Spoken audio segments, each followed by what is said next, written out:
በጣም ነው መናፍቀኝ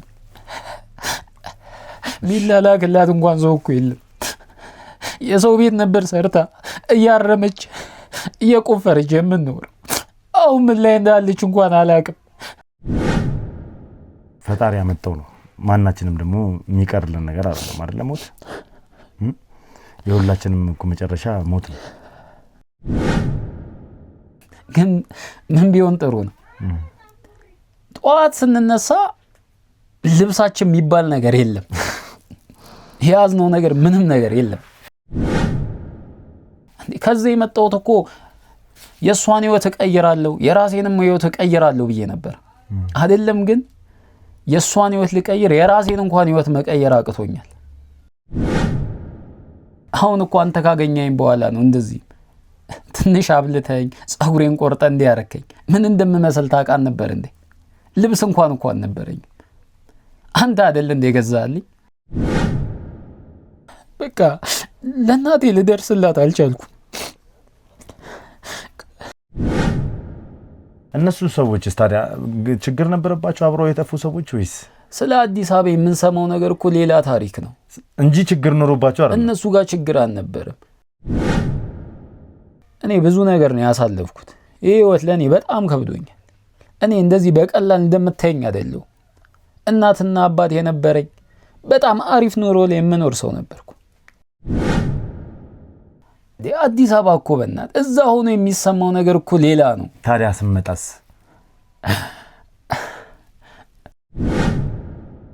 የምንበለው እስክናጣ ድረስ እናቴ እስክትቸገር ድረስ ነው ቅርታ ተባባሉ ማሽራ ብራዘር አብሽር በጣም ይቅርታ ችግር የለውም ይከሰታል ቅርታ ልበል በቃ አባቴ ከታመመ በኋላ ነው የሁሉ ነገር ይሁን አባቴን ማሳከም አልቻለችም እኔ ልጅ ነኝ እናቴ በቃ እናቴ ነበረች አዲስ አበባ ገና እንደረገጠን ውስጣችን ሌላ ነው የሰው ግርግር የእንቅስቃሴው ሌላ በቃ እንደገባን ህይወታችን የተቀየረ ነው መሰለን አባቴ እያለ ምንም ነገር አይጎልብኝም ነበር ፍቅር እየሰጠ እያሳደገ አንተ ቸግሬ እንኳን አላቅም የምበለው እንኳን አጥቼ አላቅም እኔም በጣም ነው ማመሰግነው ልውል አንተ ለኔ የሚያረክልኝ ነገር ትልቅ ነው ያው እኔ የወንድማዊነት ነው እኔ እናቴን እንድታገኝ ይረዳል የምሬን ነው አይውልህ ተረጋጋ አዎ አገናኛለሁ ግን ካንተ የምፈልገው ነገር አለ ኧረ ምንም ይሁን አረግልሃለሁ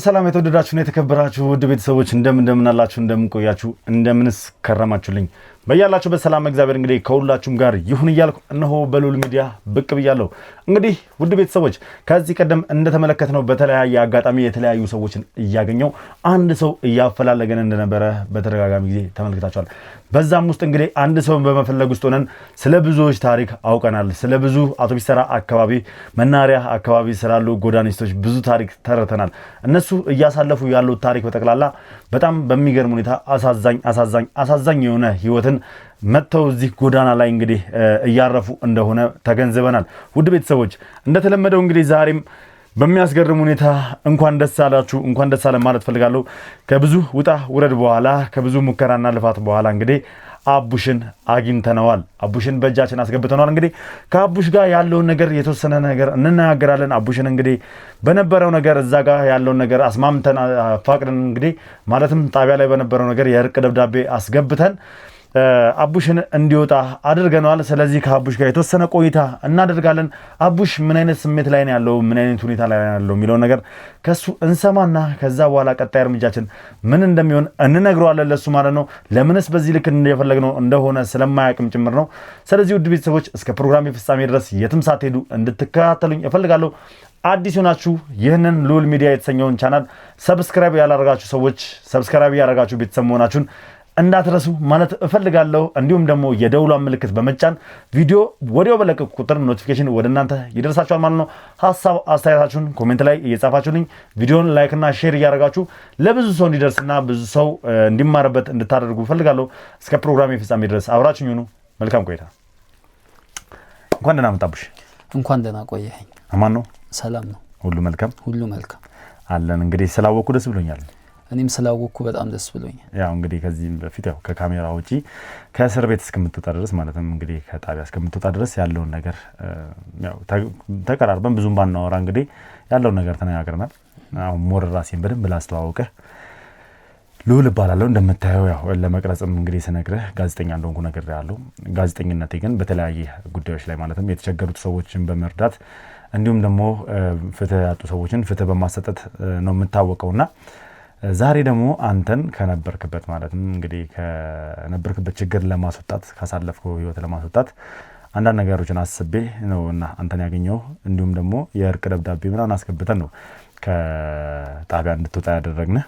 ያው ጥፋትን በደንብ ታውቀዋለህ። ያሳለፍከው ነገር አንተ ነው የምታውቀው ከኛ ይልቅና እንግዲህ በሰፊው እናወራለን። ከዛን የፈለኩ ለምን እንደሆነ በደንብ ነገር ይሆናል። ይሻላል? እሺ፣ መልካም ይችኛል። መልካም ሻብሽ። እስኪ ስለ አስተዳደገ ነገርኝ እስኪ። ባይገርም የኔ አስተዳደግ እንዲህ አልነበረ። እንደምታውቀኝ እኔ እንደዚህ የጎዳና ልጅም እንደዚህ ሆኜ አልነበረ። ባይገርም እኔ የክፍለ ሀገር ልጅ ነኝ። እኔ ብዙ ነገር ነው ያሳለፍኩት። ይሄ ህይወት ለኔ በጣም ከብዶኛል። እኔ እንደዚህ በቀላል እንደምታየኝ አይደለሁ። እናትና አባት የነበረኝ በጣም አሪፍ ኑሮ ላይ የምኖር ሰው ነበርኩ። የኔ ታሪክ እንደዚህ አልነበረ። ብዙ ታሪክ ነው ያሳለፍኩት። እኔ ብዙ መከራ ነው ያሳለፍኩት። እንዴት እንደምነግርህ አላውቅም። ብቻ እናትና አባቴ በቃ የሚገርም ላይፍ ነበርኩ። እኔ የክፍለ ሀገር ልጅ ነኝ እንደምታውቀው። ብዙ መከራዎችን አሳልፌያለሁ። ብዙ ጣጣዎችን አሳልፌያለሁ። አዎ አውቃለሁ። ማለት እንግዲህ ጎዳና ላይ ነበርክ ምናምን ብዙ ታሪኮችን አሳልፈሃል። ብዙ ጣውረዶችን ተመልክተሃልና እስኪ ልጅ እያለ የነበረ ነገር ምን ይመስላል? ከአባትና ከእናት ጋር የነበረ ነገር ምን ይመስላል? እናትና አባቴ በጣም እንዋደድ፣ በጣም በቃ ምን ልበል የቤተሰብ ፍቅር የሚባል ያለው የኛ ቤተሰብ ነበር። ይሄ ሁሉ ነገር ከመሆኑ በፊት ይሄ ሁሉ ነገር ከመከሰቱ በፊት ብዙ ታሪኮችን አሳልፈናል። እኔ በህይወቴ እንደ አባቴና እንደ እናቴ የምወደው አንድ ሰውም የለም። ክፍለ ሀገር ላይ እንዳልኩ አባቴ እያረሰ እሱ ነበር ሚያኖረን ሚያበላን። አባቴ እያለ ምንም ነገር አይጎልብኝም ነበር። ፍቅር እየሰጠ እያሳደገ አንተ ቸግሬ እንኳን አላውቅም። የምበለው እንኳን አጥቼ አላውቅም። ከእናትና አባቴ ጋር እያለሁ ምንም ቸግሮን አያውቅም። ምንም። ይሄ ሁሉ ነገር የተከሰተው አባቴ ከሞተ በኋላ ነው። ህይወቴ ሊመሰቃቀል የቻለው አባቴ ከሞተ በኋላ ነው። እንደነገርኩ ነው። እናቴ ስራ አትሰራም ነበር። ከአባቴ ጋር ነበር። አባቴ ነው ሁሉም ነገር የሚያደርግልን የነበረው። አባቴ በድንገት ታመመ።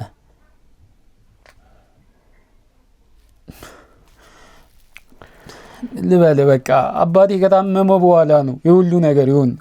አባቴን ማሳከም አልቻለችም። እኔ ልጅ ነኝ። እናቴ በቃ እናቴ ነበረች። ምንም ማድረግ አልቻለችም። ብዙ አመት ታመመ። ያለንን ነገሮች ሁሉ ሸጥን። አባቴን ለማሳከም ተሞከረ፣ አልቻለም። አባቴ አረፈ። አባቴ ካረፈ በኋላ ህይወት ነው የተገለበጠችብን። የምንበለው እስክናጣ ድረስ፣ እናቴ እስክትቸገር ድረስ። እናቴ እኔም ምንም ማድረግ አልቻለችም።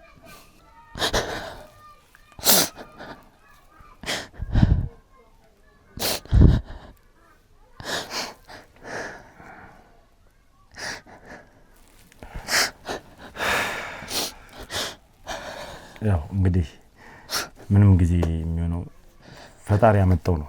ማናችንም ደግሞ የሚቀርልን ነገር አይደለም አይደል? ሞት የሁላችንም እኮ መጨረሻ ሞት ነው አይደል? ሱማው በቃ ያለውን ነገር እስኪ ጠንከር በልና እንቀጥል አይሻልም? ያው ኦሬዲ እኮ ሁሉ ነገር አልፏል።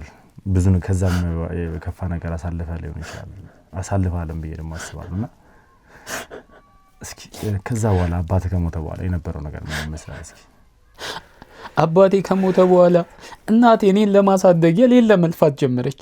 የተለያዩ ስራዎችን መስራት ጀመረች።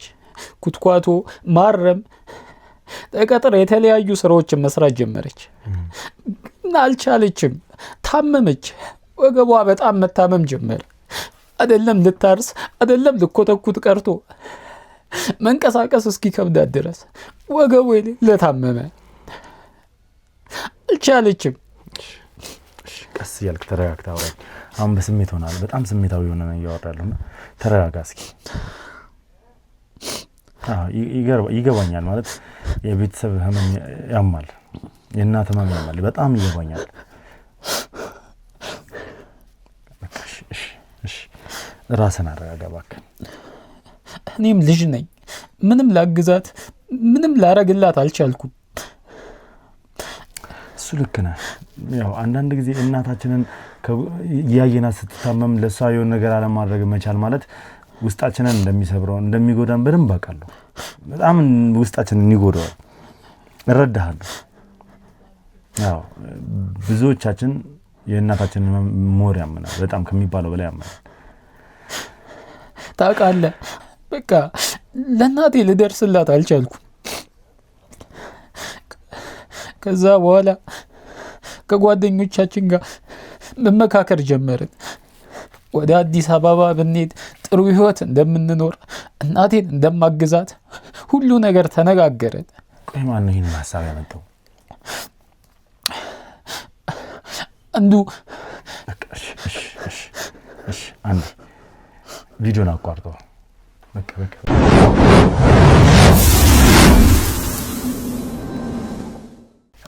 መልካም እንግዲህ ውድ ቤተሰቦች ያው ከስሜት እንዲወጣ ነው ቪዲዮ እንዲቋረጥ ያደረኩት። ምክንያቱም ያለበት ሁኔታ ትንሽ ከበድ ይላል። አንዳንዴ ያው ውስጣችን በጣም ሲሰበር በጣም ስንጎዳ አልቀሰንም ያወጣልን እና ይሄ ደግሞ ጥሩ አይደለም፣ ለራሳችን ይጎዳናልና ለዛ ነው ቪዲዮን አቋርጬ እንግዲህ ላረጋጋው የፈለኩት። እስኪ አሁን ተረጋግቷል። ስለዚህ ያለውን ነገር እስኪ በደንብ እናውራ። ማን ነበር አዲስ አበባ ስለመሄድ ሐሳቡን ያመጣው? ሰለሞን የሚባል ነበር። ጓደኛችን ነው፣ አብሮ አደጋችን ነው። ማለት መቼም ታዳጊ ናችሁ ገና። የዛኔ 14 ዓመት ምናምን ነው የዛን አካባቢ የዛን ሰዓትና ስለ አዲስ አበባ በምን አወቀ? እሱ እንዴት አወቀ? ብዙ ነገር ይሰማ ነበር። ቤተሰቦቹም ዘመዶቹም እዛ ነበሩ። በዛ መሃል ነው እሱ ነገር ከሆነ በኋላ እዛ ብንሄድ የተሻለ እንደምንኖር እና ቤተሰቦቹ ሲመጡ የተለያየ ልብስ አሪፍ ለብሰው የተሻለ ኑሮ ኖረው ልጆቻቸውን ሲያመጡ ጥሩ ኑሮ የኖሩ ናቸው። ለኛም አንዳንድ ነገር ያመጡልን ስለነበረ ብዙ ነገር ቸኮሌቶች፣ ብስኩቶች በዛን ሰዓት በጣም ብዙ ነገር ያመጡልን ነበር። እሱን ነገር ስናይ አዲስ አበባ የተሻለ እንደምንኖር ነው ያወቅነው። ቤተሰቦቻችንንም እንደምናገዝ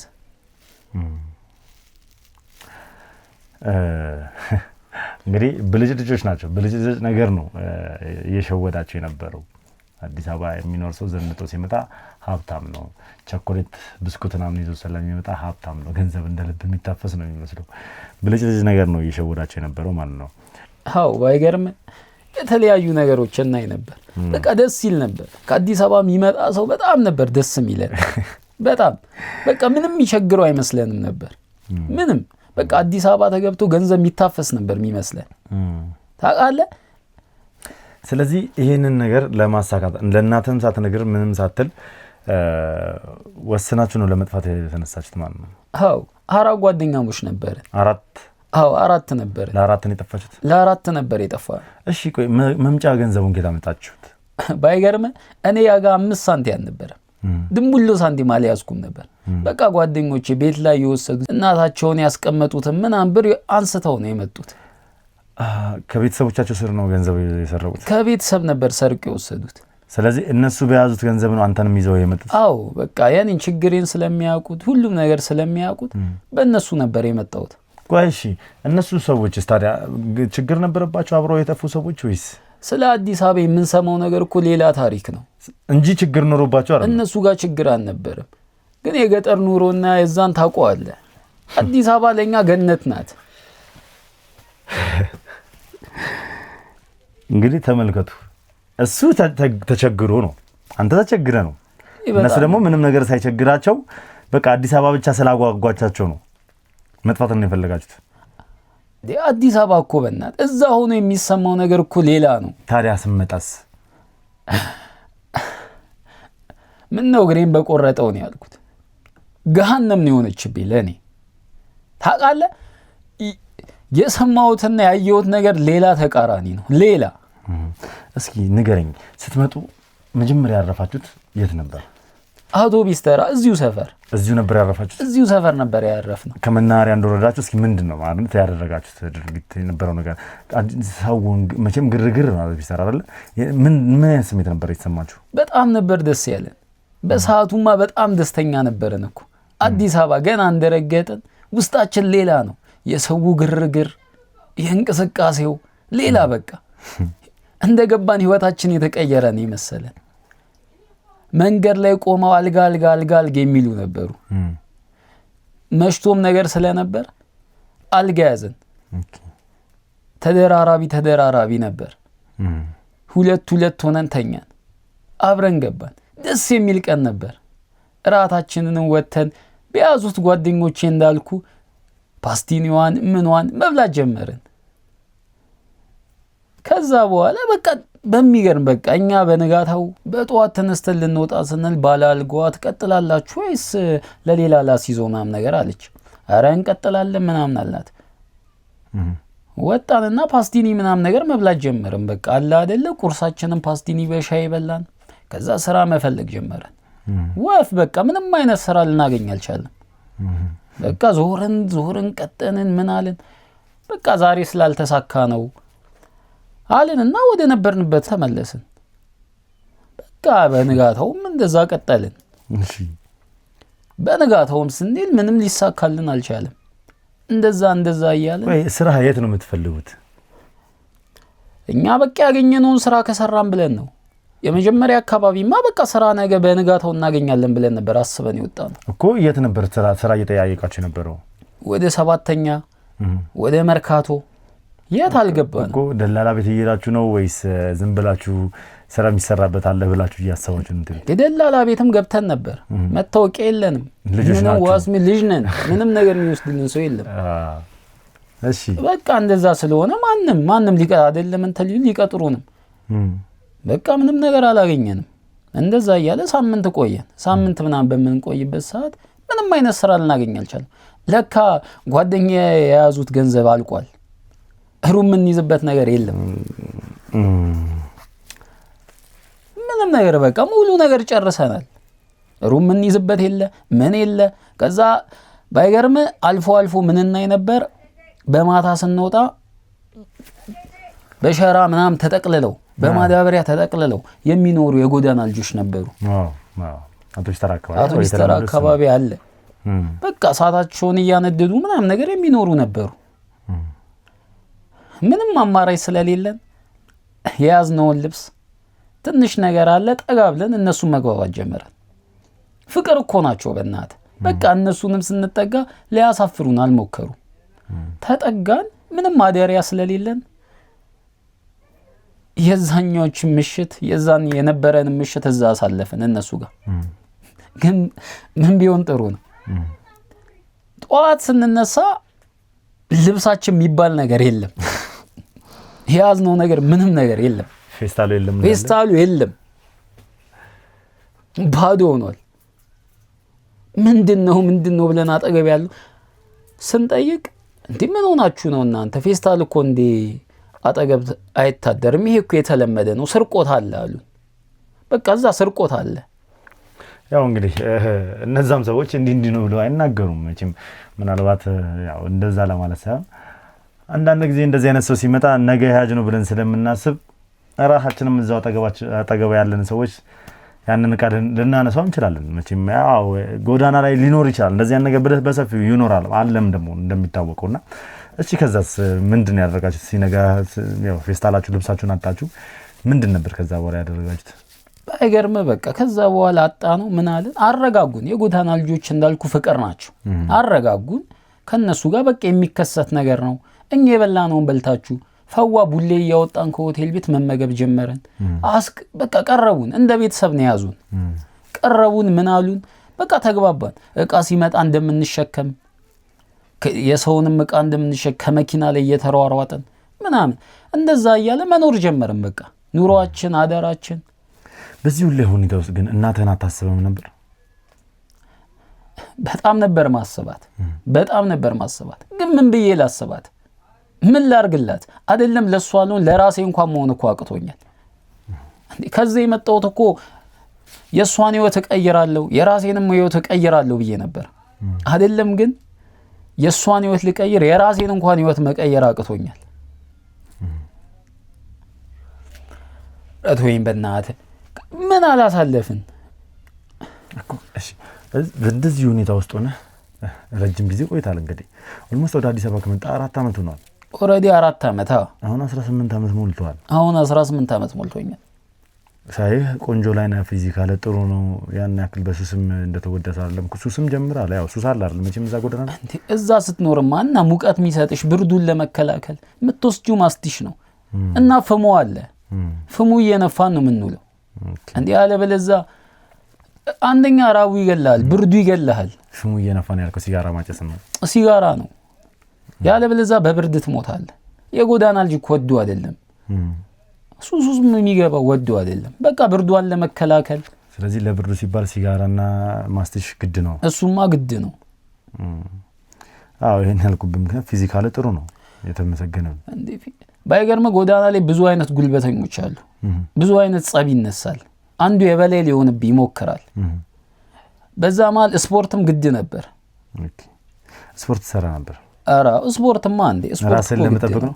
ራስን ለመጠበቅ ያለ እዛ ላይ የሆነ የበላይ ሆነሽ ካልተገኘሽ ታውቃለህ፣ በቃ አንዱ ጉልበተኛ ነው እንትን የሚለ እቃም ሲመጣ እቃም ስትሸከም የሆነ ጉልበተኛ የሆነ ስፖርት ማሰራ ከሆነ ማንም እየመጣ ነው እንደፈለገ የሚፈነጭብህ። አዎ ብዙ ጊዜ ትታሰራለህ። ከ18 ዓመት በታች ስለነበርክ ሳምንትም 2 ሳምንትም ምናምን ቆይተህ ይፈቷል፣ ትለቀቃለህ። ሁሉ ጊዜ የምትታሰር ደግሞ በጸብ እንደሆነ ሰምቻለሁ። ለምንድን ነው የምትጣላው? ቆይ እንዴ የጎዳና ላይ ህይወት እንደዚህ እኮ ነው። ካልተጣላ አይሆንም። ጉልበትህን ካላሳየ አንዱ ቀመቶ እንትን ይላል። መጣላት ለምን አስፈለገ ነው? ባይገርም ብሶት አለብኝ፣ በጣም ብሶት አለብኝ። እናቴን ህይወቷን እቀይራለሁ ብዬ ነበር እዚህ የመጣሁት። በጣም ብሶት አለብኝ። እቃ ልናወርድ እንሮጣለን አይደለ? ይጨቁነዋል። በቃ በጣም ትጨቆናለህ። እኔ ትግስት የለኝም። በቃ ነገርኩ፣ በጣም ብሶተኛ ነኝ።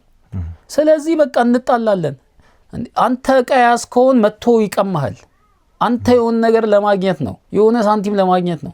ቡሌ ደግሞ ዝም ብሎ አይወጣም ነበር። የሆነ ነገርን ትሰጣለህ ለአስተናጋጆቹ ምናምን፣ የሆነ ገንዘቡ ያስፈልጋል። በዛ መሀል የሚፈጠር ጸብ ነው። ይሄን ነገር ለሁለተኛ ጊዜ እንግዲህ እየሰማን ነው። ቤተሰቦች ቡሌ እንኳን ትርፍ ማለት ቡሌ ተብሎ ያው የሆቴል ቤት ምግብ ትርፍራፊ ምግብ ለማውጣት ለአስተናጋጅ ለዘበኛ የሆነ ሳንቲም ተሰጥቶ ነው የሚወጣው። እንግዲህ ይታያችሁ ሰው በልቶ አሁንም ደገመልን ዛሬ አቡሽ ራሱ ይሄን ነገር ባለፈው ሰንተ ነው በጣም ተገርምኝ ነበር።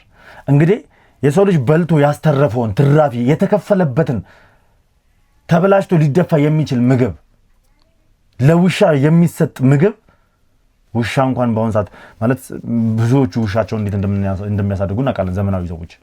የእውነቴን ነው የምላችሁ። ይሄንን ምግብ ትርፍራፊ ከሰው ልጅ የተረፈው ምግብ በገንዘብ ለሰው መስጠት ማለት ምን ማለት ነው?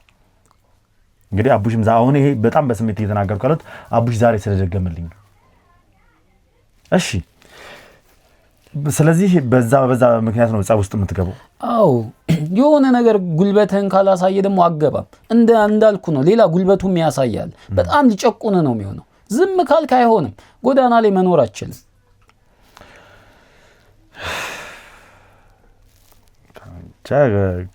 ይገርማል ማለት በዚህ ልክ ጎዳና ላይ ለመከባበር ማለት ስራ ለመስራት እንደዚህ ለዱላ ከሆነ ይገብዳል መቼም።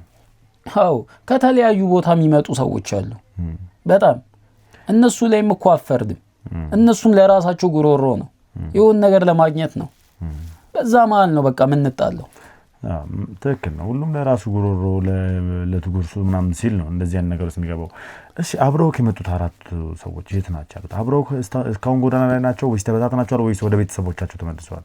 የት እንዳሉ አላውቅም።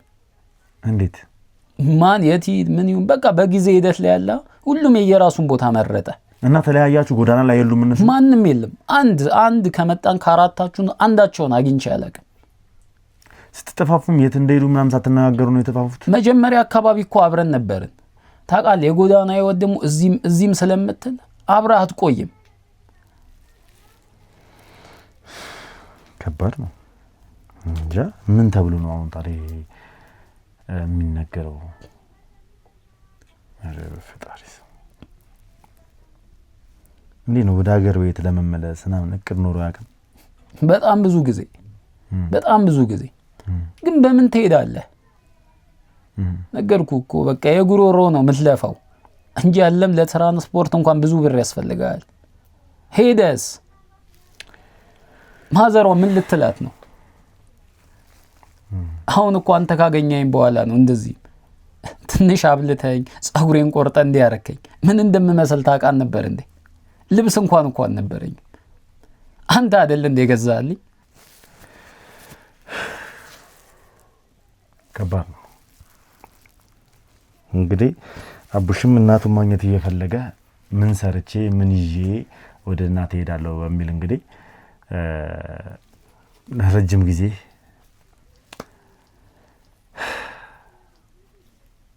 ሲለፋ ቆይቷል። ጎዳና ላይ ከብዙዎች ጋር ሲጣላ ቆይቷል። መቼም ያው ጎዳና ላይ ሰርተን አጠራቅመን የምንፈልግበት ደረጃ መድረስ አንችልም አይደል? ምክንያቱም የምትሰራው የምታገኘው የምትለፈው ከእለት ሱስና ከእለት ምግብ አታልፈም። አዎ በጣም ብዙ ችግር አለ። 4 ዓመት ሙሉ እናቴ በምን አይነት ሁኔታ ውስጥ ሆናለች ብለህ አስበህ ታውቃለህ? እስኪ አላውቅም። እስኪ ውስጥ ምን ያስባል? ምን ይነግራል? በጣም ነው የምናፍቀኝ ባይገርም በጣም ትናፈቃለች። በርግጥ እናት እስከሆነች ድረስ ትናፈቃለች። ግን በምን አይነት ሁኔታ ላይ ያለች ይመስላል አሁን ላይ? በደመ ነፍስ ስትሰማ ማለት ምን አይነት ኑሮ እየኖረች ያለች ምን አይነት ሁኔታ ላይ እንዳለች ይሰማል። እስኪ ምክንያቱም አንተ ያኔ ጥለህ ስትወጣ ወገቧን እየታመመች እንደነበረ ምናምን ነግረኸኛል። ምን አይነት ሁኔታ ላይ ያለች ይመስላል? በጣም እንደምትቸገር አውቃለሁ። በጣም ስቃይ ውስጥ እንዳለች ነው መረዳው። አይደለም እኔ ከጎኗ እንኳን በሆነላት ነው ያልኩት። ውሃ እንኳን አቀብላት ነበር ብያለሁ። እኔ ውሃ እንኳን አቀብላት ነበር። አሁን ግን ውሃ እንኳን የሚያቀብላት የለም። ሌላ ታናሽ ወንድም የለኝም። እግሬያለሁ። ቤት ማንም የለም። ምን ነው እግሬን በሰበረው ነው ያልኩት። ይጸጽተኛል። እናቴን ሳላስፈቅዳት የወጣሁት ነው ወይ እንዲህ ያረገኝም እላለሁ። የሷን ፍቃድ ተቀብዬ በወጣ ነበር እላለሁ። ታውቃለህ? በቃ በእናት ምን እንዳለች አላውቅም፣ ግን ትናፍቀኛለች። በጣም ነው ምናፍቀኝ። ሊላላክላት እንኳን ሰው እኮ የለም። የሰው ቤት ነበር ሰርታ እያረመች እየቆፈረች የምንኖር። አሁን ምን ላይ እንዳለች እንኳን አላውቅም።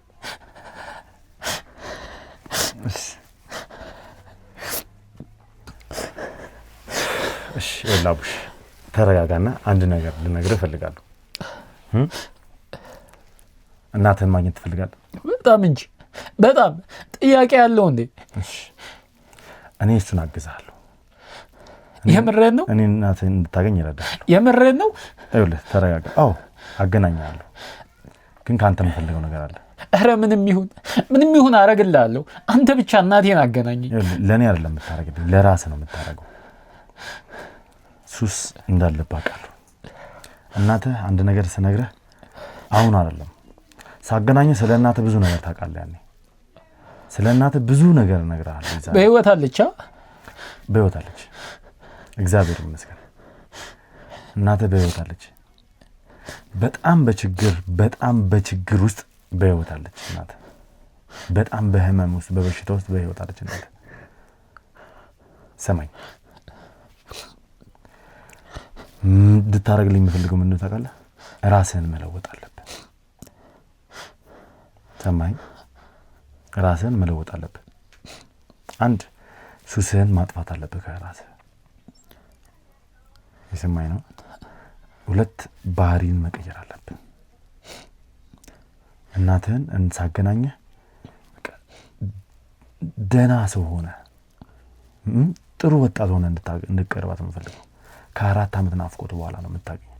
በጣም ነው የምታለቅሰው ስላንተ፣ በጣም ነው የምታነባው ስላንተ። ልጇን በጣም ነው የሚናፍቃት እሷ። አንተ እናቴ ናፈቀችኝ እንደምትለው እሷም ካንተ በላይ ነው የምናፍቅ። በአንተ መጥፋት ውስጥ ብዙ ነገር አሳልፋለች። በአንተ መጥፋት ውስጥ ብዙ ሆናለች።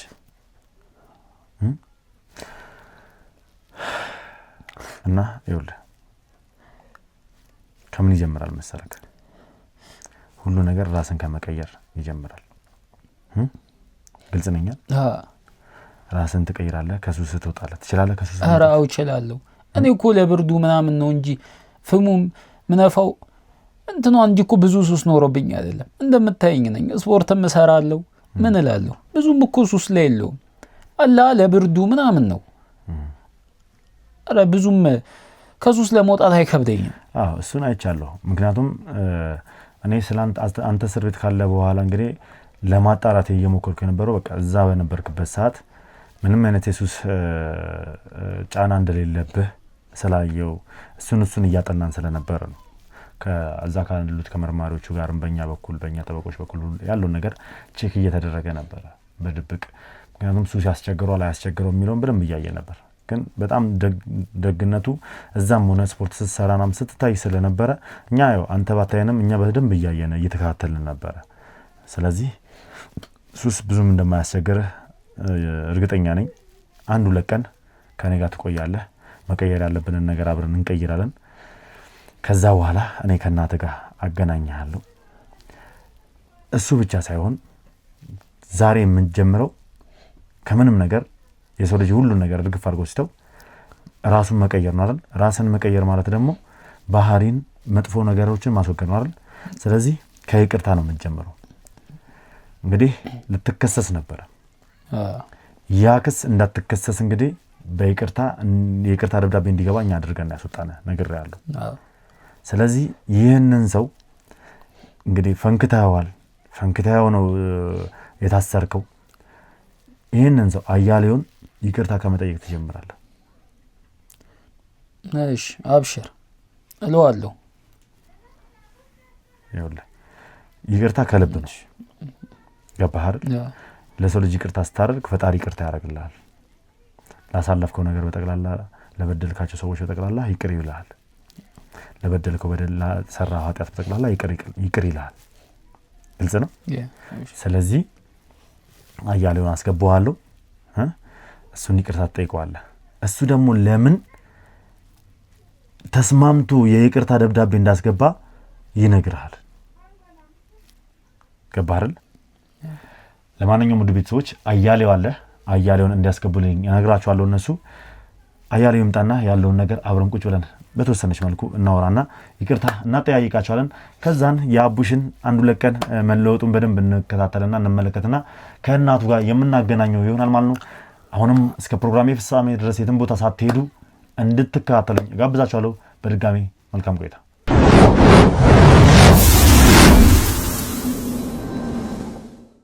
እንዴት ነህ አያሌው?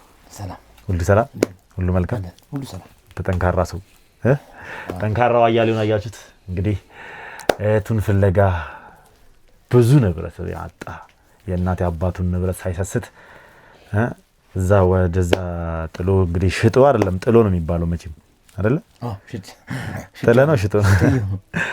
አንተ ጀግና ሰው ነህ እውነት። እኔ ለአንተ ቃላት የለኝም እውነት። በቃ በጣም ብዙ ነገሮችን ሳስብ ስላንተ ብዙ የሚገባ ነገሮች አሉ። እኔ እንግዲህ ተመልካቾችን ብዙ ነገር እያላችሁ ነበረ፣ ብዙ ነገር እየጻፋችሁልኝ ነበረ በውስጥ መስመርና ኮሜንት ላይም እየተመለከትኩ ነበር። ስለ አያሌው ብዙ ነገር እያላችሁ ነበረ። ለሰጣችሁኝ አስተያየት በጠቅላላ ከልብ አድርጌ አመሰግናለሁ። ማድረግ ያለብኝን ደግሞ ሰሞኑን አድርጌ በደንብ የማሳያችሁ ይሆናል። ከአቡሽ ጋር ተገናኛችሁ ሼም እየተያያዛችሁ ነው ሳያችሁ። ያው ጎዳና ላይ ስትኖር እንደ ወንድማማቾች ነው የምትኖረው። ያው እንደነገርኩ ነው ባለፈው የሱ ባሪ ትንሽ ወጣ ያለን ያስቸግራል ከሁሉም ጋር ስለሚጎረባበት ያው ስፖርትም ዝም ብሎ ስለሚሞካከር ምናምን ልጅም እንደዚህ አእምሮ ምናልባት ትልቅ የሆነ ይመስለዋል ጉልበተኛ የሆነ ስለሚመስለው ያ ነገር ይሆናል ልጅም ስለሆነ ይመስለኛል ስለዚህ ወይ ደግሞ ያለ እድሜው ያየው ነገሮች አሉ ያ ነገር ነው ለዚህም ነው መሰለኝ እንጂ ያ ጎዳና ላይ ስትኖር ወንድማማቾች ነው ትክክል ያው ሁሉም ማንም እዛ ጋር የእናቱ መሬት ላይ ወይ አባቱ መሬት ላይ አይደለም ያለው ሁሉም ጎዳና ብርዱን እየጠጣ ዝናቡን እየበሰበሰ ፀሐዩን እየተቃጠለ የሚኖር ይሄን ሁላችለው የሚኖር አንድ ወንድምና እህት ናቸው እንዳለ እዛ ጋር አሉት እና እናንተም ደግሞ አንድ ሲጋራ እኮ ታጭሰው ለ6 ለ7 ነው የተቀባበልክ እንግዲህ ያው አንድ ሲጋራ አንድ ሰው ከታባቱ አንተ ታጭሰህ ነው አይደል እንግዲህ ተመልከቱ እግዚአብሔር በዚህ ልክ ነው እንኳን የሚተሳሰቡት ያው ጠቃሚ ያልሆነ ነገር ነው ማለት ሲጋራ ማለት ጎጂ ነው ግን ጎዳና ላይ ያሉ ሰዎች ግን ለነሱ ጥቅም ነው በቃ ያ ብርድም ማስወገጃ ነው ብሎ ስለሚያስቡ ለነሱ ጥቅም ነው ገዳይ የሆነ ነገር እንግዲህ ማለት ነው ካንሰር የሚያመጣ ነገር ሳምባን የሚያበሰብስ ነገር ሲጋራን የመሰለ በጣም አስቀያሚ ቆሻሻ ሱስ እንግዲህ እነሱ ግን ለብርድ መከላከያ ነው በሚል አንዷን ሲጋራ ለ5 ለ6 እየተቀባበሉ ነው የሚያጨሱት እንግዲህ ምን ብዬ እንደምናገር አላውቅም ይሄ አንደኛ ያው እርስ በርስ መተሳሰባቸውን ፍቅራቸውን ነው የሚያሳየው ያው መጥፎ ነገር ቢሆንም ሲጋራው ግን ከዛ ባሻገርም ያው ምግብም ተካፍላችሁ ነው የምትበሉት መቼም አንድ ሰው ቡላ ይዞ መጥቶ ብቻውን አይበላም አትበላም አይደለ ብቻውን አትበላም እንዴት ትበላለህ አይበላልም ራሱ አትበላም ወንድም እንትተህ ተሻምተህ ስትበላ አንዳንድ ጉርሻም ቢሆን ሲደርስ ጠግበት አድራል እንጂ አንዱ ወዱን እንደዚህ ያሻ አንተ ጠግባት ተኛ ትክክል እውነት ነው አንዱ ሆዱን አንጀቱን አጥፎ እየተኛ አንተ ለነገ ብለም አታስቀምጥ ምክንያቱም እዚህ ጋር የተራበ ልጅ አይደል ይበላል ተጣርተው ነው መታበለው ና በላ ብለ ይሄ እኮ ነው ፍቅሩ ደስ የሚለው አይደል ጎዳና እና እንዳትለቅም ያረግ ይሄ ነው አይዩ ነገሩ ነው አይደለም ጥሩ ነገርም አይደለም ጎዳናው ያው ፍቅሩን ነው እዛ ጋር ያለው ፍቅር ነው እንግዲህ ደስ የሚለው ያልኩትና ጎዳናውን እንኳን ጥሩ ነገር በታምር ጥሩ ሆኖ ማያውቅም እንግዲህ አቡሽ ሁለታችሁም በስራ ምክንያት ነው የተጋጫችሁት ባለፈው እንደነገርኩ በሽክም ነው የተጣላነው እኔ እጂ ስመለስ ነው አላሰብኩም ሲመጣ ያው እንግዲህ አቡሽ ትልቅ ጥፋት ነው እንጂ እንደነገርኩ ያው ይገባኛል አንተም የለት ጉርሰን ለማግኘት ነው ቀደም ብለሃል ሁሉም ከተለያየ ቦታ ነው የሚመጣው ሁሉም ለለት ጉርሱ ነው የሚሯሯጡ አትፈርድባቸውም ግን ደግሞ ምን ታረጋዋለህ ብለሃል አይደል እኔ ካያሌው ጋር እኮ ከዚህ በፊት ምንም አይነት እኮ ጻብ የለኝም በቃ ያስኩትን እቃ ነው መጥቶ እሱ ተሸክሞት ይዞት ሲሄድ ነው እንጂ ከዚህ በፊት እኮ ፍቅር ነን ምንም አይነት ጻብ አልነበረን በዛ ሰዓት ስሜታዊ ሆነ ለኛ ነህ በቃ እሱ ነገር ነው ስለዚህ አሁን ጥፋትህን አምነህ ይቅርታ ጠይቀው እንግዲህ እሱ የይቅርታ ደብዳቤ እንዲገባ አድርጎልሃል ታርቀናል እኛ እንጣላም ምናምን ብሎ ካሳማ አግኝቻለሁ ብሎ የይቅርታ ደብዳቤ አስገብቶ እንድትወጣ ተደርጓል ስለዚህ እንግዲህ ይቅርታ አረኩለት ምክንያት እኮ እኔ ቤተሰቦቼን አጥቻለሁ እንደነገርኩ እኔ ላይ የተደረገው እኔ ላይ የተከሰተው ነገር እሱ ላይ እንዳይደገም በሚል ለእናቱ በማሰብ እንጂ እሱም አይደለም ግን ያም ሆነ ይቅርታ ልብ ካለ ደግሞ ያ ትልቅነት ነው እውነት ነው በሚገርም ሁኔታ እናተን አግኝቷቸዋል እሱ እሺ እናተን አገናኝቷቸዋል እናተን አይቷቸዋል እናቴ የነበረበትን ሁኔታ አይቶ ለእናቱ ማኖር አለበት እናቱን መደገፍ እናቱን መርዳት አለበት ብሎ አምኗል ትክክል በቃ እንደዚህ ነው ሰው እሱም ጎዳና ላይ ሲወርቅ እህቱን ፍለጋ መጥቶ ነው አንተ ጎዳና ላይ ስትወርቅ እናተን ለማገዝ መጥተ ነው ስለዚህ አሁን ይሄን ወንድምህን ይቅርታ እንድትጠይቀው ፈልጋለሁ አብሽረሽ ያው ይቅርታ ተባባሉ አብሽራ ብራዘር አብሽራ በጣም ይቅርታ ችግር የለውም ይከሰታል ይቅርታ ይከሰታል ያው እንግዲህ በጣም ደስ ብሎኛል ካንተ ጋርም ሰሞኑን እንገናኛለን ምናወራቸው ነገሮች ይኖራሉ እሺ ማድረግ ያለብን ነገሮች ይኖራሉና በተቻለን አቅም ማድረግ ያለብን እናደርጋለን ብቻ ብዙ ምናወራው ነገር ይኖራል እሺ ለሁሉም ነገር ግን የእውነት በጣም አመሰግናለሁ። አንተ እኔም በጣም ነው የማመሰግነው ልዑል። አንተ ለእኔ የሚያረክልኝ ነገር ትልቅ ነው። ያው እኔ የወንድማዊነት ነው እንግዲህ ምናልባት አንተን ባላገኝ ኑሮ እሱም እናቱን ለማግኘትም አይታድልም ነበር። ከእስር ቤትም የሚወጣበት አጋጣሚ አይኖርም ነበር። ለዚህ ሁሉ ምክንያቱ ደግሞ አንተና ፈጣሪ ናችሁ። አዎ እንግዲህ ላመሰግነው እወዳለሁ። ምንም አይደለም የኔ አባት። እኔም በጣም አመሰግናለሁ። እንግዲህ ሁሉንም የሚያደርግ ፈጣሪ ነው። ሁሉንም የሚያደርግ ቸሩ እግዚአብሔር ነው። እናንተን ደግሞ ፈጣሪ እንዲረዳችሁ እያደረጉ ያሉት ውድ ተመልካቾቼ በጸሎታቸውና በዱዓቸው ከኔ ጎን በመሆን ነው። ከልብ አድርጌ አመሰግናለሁ። እንዲሁም ደግሞ መላ ቡድኔ ከኔ ጎን ሆኖ እየሰራ እየተሯሯጠ ይገኛል። ከልብ አድርጌ እነሱንም አመሰግናለሁ። ለማንኛውም ውድ ቤተሰቦች እነዚህን ወጣቶች እንግዲህ ነገ ላይ የተሻለ ቦታ ደርሰው እንደምናያቸው ተስፋ አድርጋለሁ። አሁንም ህይወታቸው እንዲቀየር የተሻለ ቦታ ፈጣሪ እንዲያደርሳቸው ጸሎታችሁ ዱዓችሁ አይለይ ማለት ፈልጋለሁ። በያላችሁ በሰላም እግዚአብሔር ከሁላችሁ ጋር ይሁን። አብራችሁ ስለነበራችሁ ከልብ አድርጌ አመሰግናለሁ። ይህንን ልዑል ሚዲያን ሰብስክራይብ ያላረጋችሁ ቤተሰብ ያሉናችሁ ያልተቀላቀላችሁ ሰብስክራይብ ያደርጋችሁ ቤተሰብ መሆናችሁን አትርሱ። ሐሳብ አስተያየታችሁን ኮሜንት ላይ ጻፉልኝ። ቪዲዮ ደግሞ የነዚህ ልጆች ታሪክ በጣም ብዙ ሰውን የሚያስተምር የሚመክር እንዲሁም ደግሞ ካላስፈላጊ ህይወት የሚመልስ ታሪክ ነው ያላቸውና እባካችሁን ሼር እንዲሁም ይበልጥ ቪዲዮን እንዳያችሁት ላይክ ማድረጋችሁን አትርሱ። እስካሁን አብራችሁን ስለቆያችሁ ክብረት ይስጥልኝ ማለት ፈልጋለሁ። ሰናይ ጊዜ